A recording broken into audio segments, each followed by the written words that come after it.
Hello guys, I hope आप सब लोग ठीक होंगे और वेट कर रहे होंगे जो है स्टोरी का, जो कि है हमारे स्नो प्रिंस और स्नो प्रिंस की अरेंज मैरिज।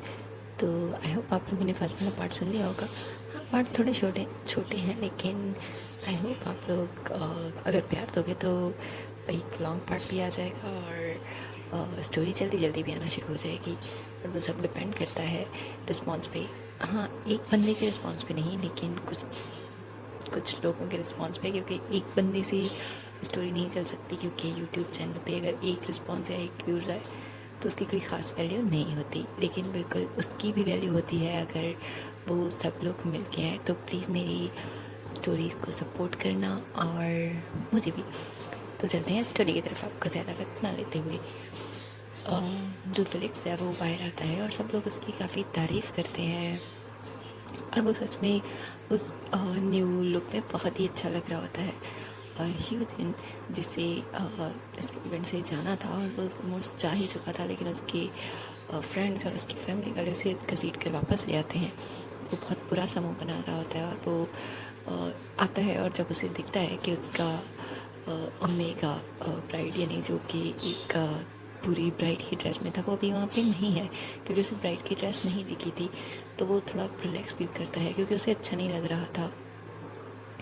तभी वो अपने लोगों से बात कर रहा होता है और तभी वो पीछे मुड़ता है क्योंकि जो हमारा समिन है उसने उसे बुलाया था और किसी को उसकी बाहों में भेजा था। और ह्यूजन वो देख पाता, यानी फिक्स देख पाता क्योंकि वो नीचे देख रहा था, अपने मोबाइल में गुम था। और जब वो ऊपर देखता है तो वो हैरान रह जाता है कि वो हैंडसम जो सूट है और लुक में कोई और नहीं बल्कि उसका वही ओमेगा हस्बैंड है, जो अभी उसकी कुछ देर पहले ही उसके साथ शादी हुई है। और उसकी ब्राइड इतनी खूबसूरत जो है वो ओमेगा में और लुक में कन्वर्ट हो सकता है, उसने सोचा नहीं था। हाँ, उसे पहले वाले लुक में भी फिलिक्स बहुत ही क्यूट लग रहा था, लेकिन बस उसे एक ही चीज़ खटक रही थी कि उस लड़की के ड्रेस में, गेटअप में वो लड़का है। वो एक ओमेगा सही, लेकिन वो है तो एक बॉय ना।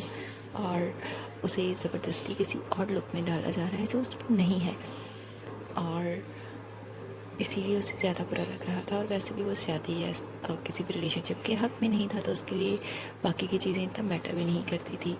लेकिन अभी और फिलिक्स को इस न्यू लुक में देख के वो खुद थोड़ी देर के लिए हैरान रह गया था और वो वेट कर रहा था कि जैसे ये एक ड्रीम है, उसे इमेजिन कर रहा है।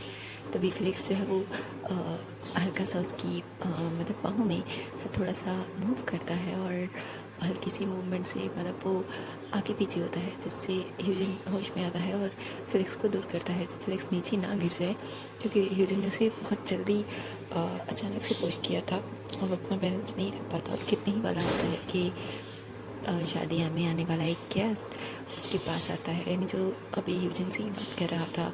ह्यूजन का एक दोस्त था, उसका नाम था आइन।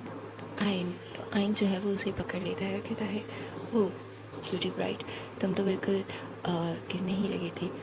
तभी फिलिक्स जो है वो उसका थैंक यू करता है और वो काफ़ी ब्लश कर रहा था। वो ब्लश इसलिए कर रहा था क्योंकि ह्यूजन उसके करीब आया था, उसे नहीं पता था ह्यूजन से इस तरह से अपने आप से दूर कर देगा और उसका ब्लश अभी उसके फेस ही पे था। ह्यूजन को वो बहुत ही बुरा लगता है कि कोई और उसकी यानी पार्टनर को उसके सामने कमेंट कर रहा है या और वो ब्लश कर रहा है। उसे ये नहीं पता होता कि फेलिक्स तो ऑलरेडी ब्लश कर रहा है, लेकिन अभी बात ह्यूजन को कौन पता है। ह्यूजन जो है ना वो कहता है कि तुम लोग अपना रोमांस जारी रखो, और वो वहाँ से चला जाता है। और संगन उसे बुलाता है और कहता है क्या मतलब। तभी वो कहता है क्या मतलब तुम। तभी संगन उसके सामने आता है और कहता है कि अभी तुमने जो वो बकवास की उसका क्या मतलब था। तभी ह्यूजन कहता है तुमने देखा नहीं, वो उस पर कमेंट मार रहा था, वो उसके साथ फ्लर्ट कर रहा था और वो लड्डू की तरह रेड हो रहा था। इसका मतलब है वो सबके फ्लर्ट पे रेड हो जाता रहता है और वो कितनी बुरी चीज़ है। और वो अभी मेरा पार्टनर बना है, मेरे ही इवेंट में किसी और के फ्लर्ट पे रेड हो रहा है और तुम कह रहे हो कि। तभी फिलिक्स कहता है कि बकवास बंद करो वरना मैं तुम्हारा मुंह तोड़ दूंगा। तभी ह्यूजन कहता है हाँ, तुम तो मेरा मुंह तोड़ ही दोगे क्योंकि तुम इस शादी के बहुत बड़े हामी थे, और अगर तुम लोग ना होते तो मैं कब का यहाँ से फ्लाई आउट कर चुका होता। मैं इस शादी जैसे झंझट में फंसता ही नहीं।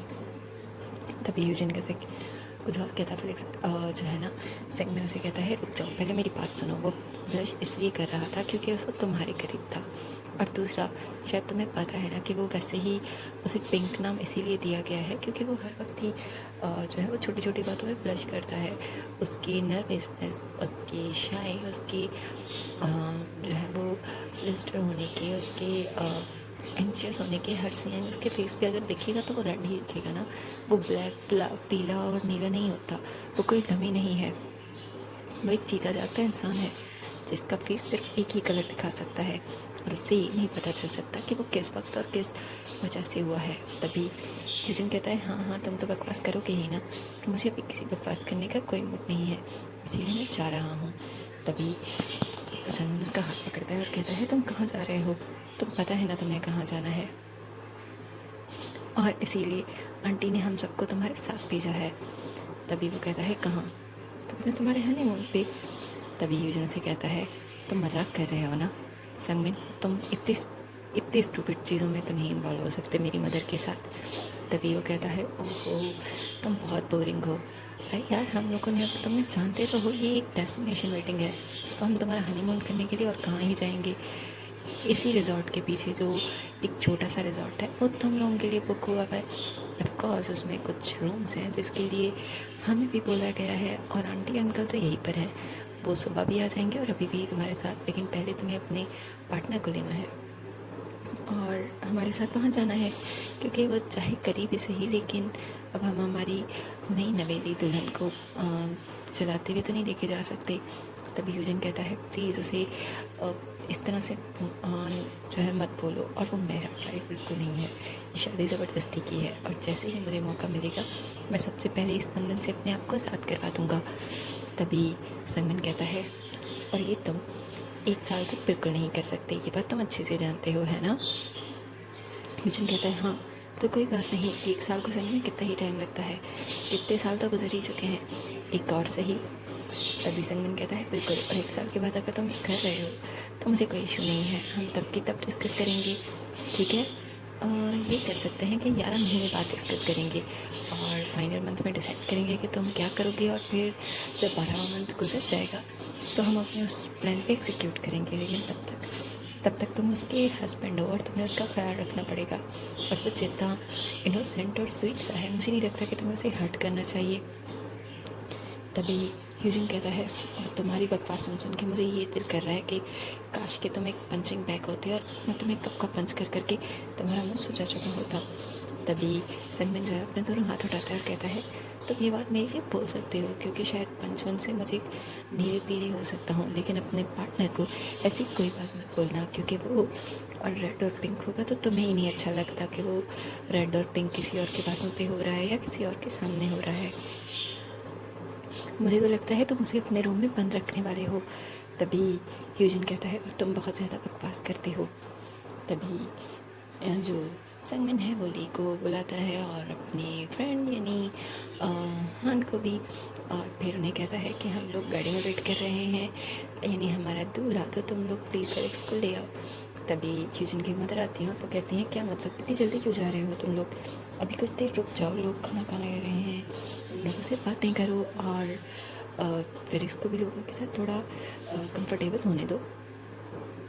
तभी संगमन कहता है कि आंटी यही ज़्यादा बेटर रहेगा, क्योंकि ह्यूजन को यहाँ पे कंट्रोल करना मुझे बहुत मुश्किल लग रहा है, और वैसे भी थोड़ा ग्रूम को इतना टाइम देना चाहिए, अब तो है ना इन सबको संभालने के लिए।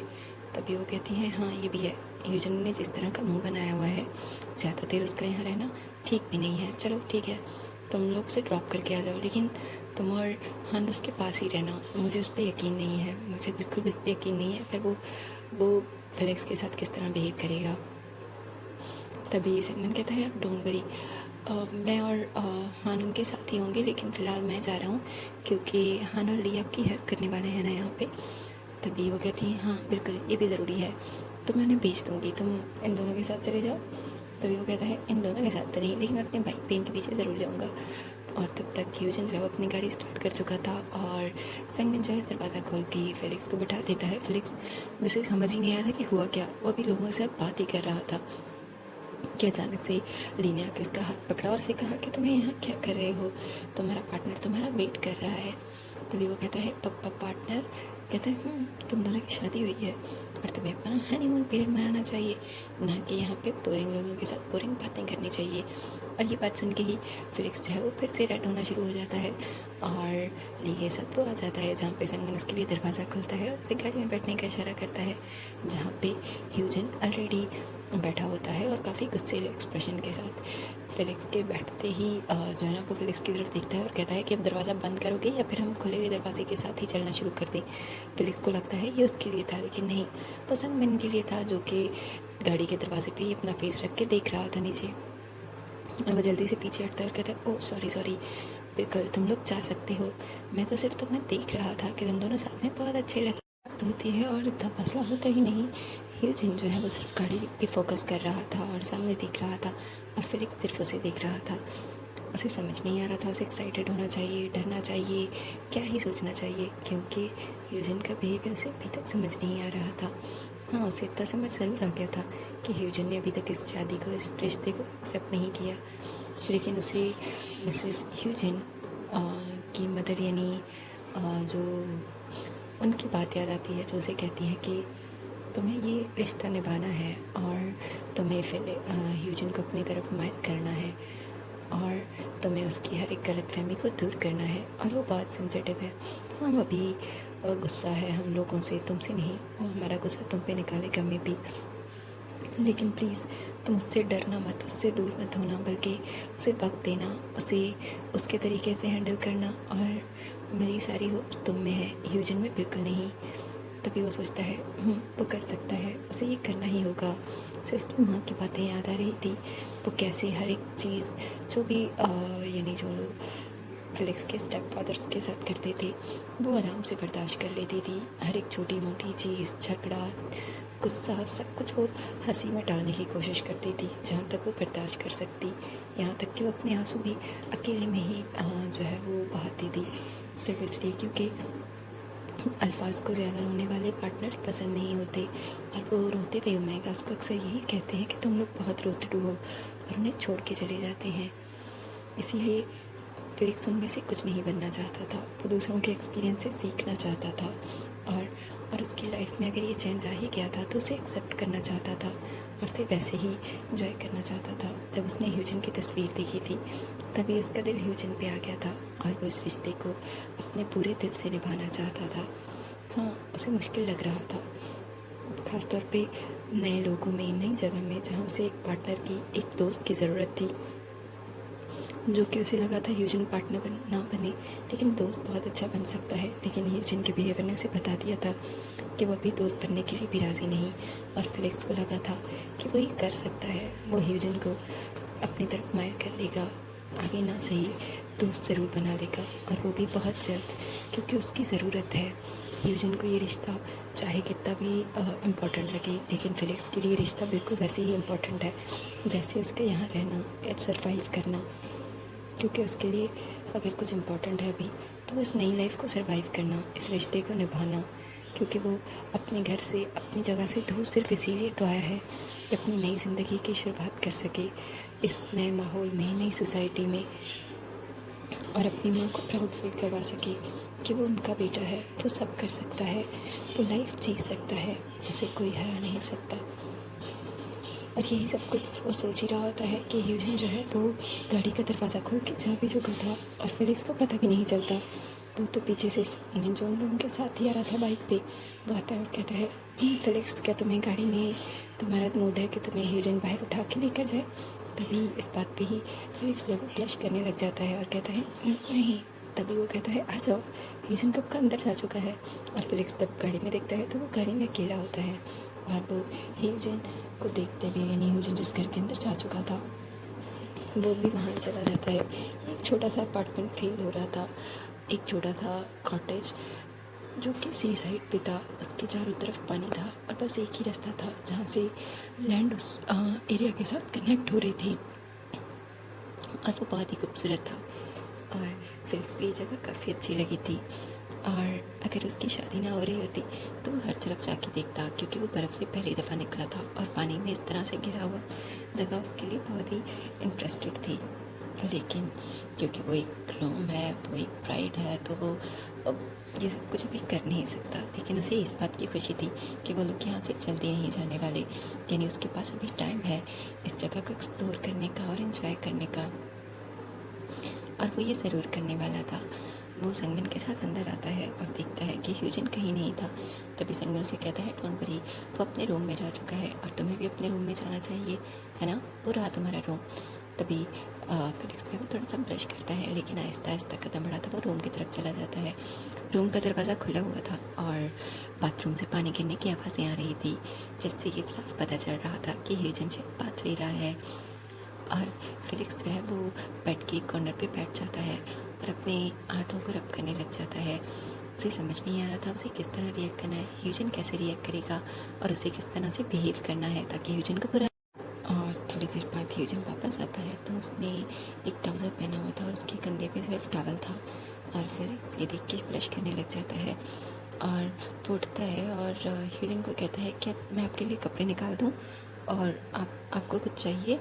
तभी ह्यूजन उसकी तरफ देखता है और कहता है ओ शुरू हो गई वही देसी ओमेगास वाली मेंटेलिटी, बॉय होने के बावजूद भी तुम उन्हें सर्व करना, यानी अल्फाज को सर्व करना बहुत अच्छे से जानते हो, है ना, और तुम इसीलिए तो तुम्हें क्या ही कहूँ मैं। तभी फिलिक्स कहता है नहीं, मैं तो सिर्फ इसलिए कह रहा था कि मैं यहाँ पे मौजूद हूँ तो शायद मुझे आपको मेरी किसी हेल्प की ज़रूरत होगी, अदरवाइज़ आप जो करना चाहो कर सकते हो।